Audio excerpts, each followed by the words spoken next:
বেদবাণী দ্বিতীয় খণ্ড ২৭তম পত্র।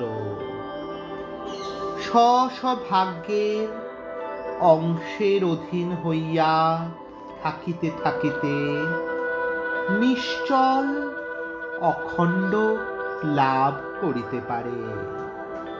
তখন মন, বুদ্ধি, অহংকার আদির উৎপাত সকলই দূর হইয়া যায়, বিচ্ছেদ হয় না।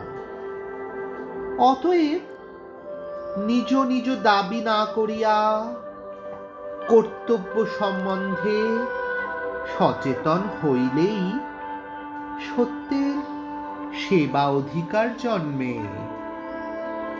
শঙ্কর রাজ্যে মনের দ্বারাই পাইয়া থাকে।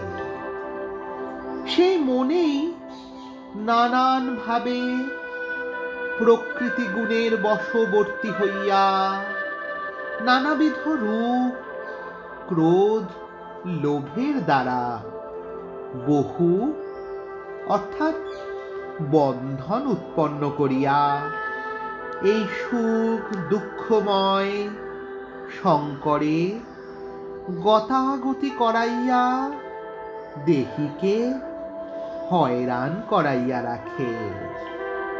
স্থির বুদ্ধির অভাব জন্মায়। দেহের মধ্যে যে অংশে দেহি থাকে সেই অংশটি অখণ্ড। মন যাহাতে থাকে তাহা খণ্ড খণ্ড বহু খণ্ড জানিবেন। ভাগ্যং ফলতি সর্বত্র। জয় রাম, জয় গোবিন্দ।